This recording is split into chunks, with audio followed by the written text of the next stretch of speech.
نجونې د نارینه‌وو په بدن کې تر ټولو ډېرې دې 9 ځایونو ته ګوري. لومړی: ښځینه په نارینه‌وو کې تر ټولو ډېر د هغوی مخ او شاوخوا ته یې ګوري. ښځینه په ځانګړي ډول په نارینه‌وو کې د ږیرې او ویښتو په برابرېوالي ته فکر کوي او ورته مهم وي. د سر جوړښت او د ویښتانو د سټایل سمون او مطابق ته ښځینه ډېر پام کوي. په اصل کې د سر د جوړښت سره د مناسبو ویښتانو د سټایل وهل او جوړول د نارینه‌وو په ښکلا تعیین کولو کې ډېر مهم رول لري. دویم: سترګې. ښځینه د نارینه‌وو د کتلو څخه چې دوی ته څه ډول ګوري ډېرې زیاتې متاثره کېږي.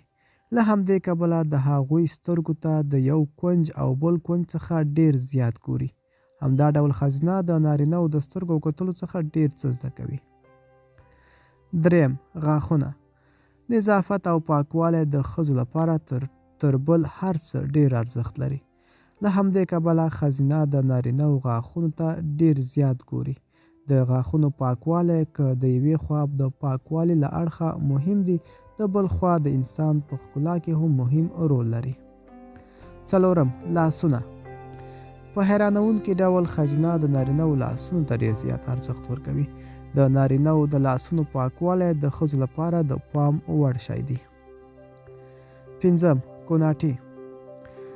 ښځینه د نارینه‌وو کوناټۍ ته ډېر زیات ګوري. په ډېرې ترسره شوې سروېګانو کې ښځینه ویلي چې د نارینه‌وو کوناټیو ته یې ډېر زیات پام جلبوي. شپږم: اوږې. څنګه چې نارینه د ښځینه‌وو په نرۍ ملا پسې ګرځي، همداسې ښځینه د نارینه‌وو په پراخو او لویو اوږو پسې ګرځي. اووم: سینه. ښځینه د نارینه‌وو د سینې برخې او قفس ته ډېر زیات ګوري. په دوی د نارینه‌وو دا لویه او پراخه سینه ډېره زیاته ښه لګېږي.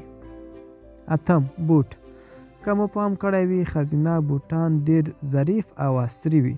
دوی د بوټو یو ځانګړی شوق لري. له همدې کبله د نارینه‌وو بوټونو ته زیات ګوري. نهم: قد. ښځینه تر ډېره لوړ قد لرونکي نارینه خوښوي. ښځې په دې هکله یو ځانګړی خوی لري. حتی دوی که په خپله ډېر لنډ قد هم ولري، نو بیا هم هیله دا وي چې دی یو لوړ قد لرونکي نارینه سره یو ځای شي.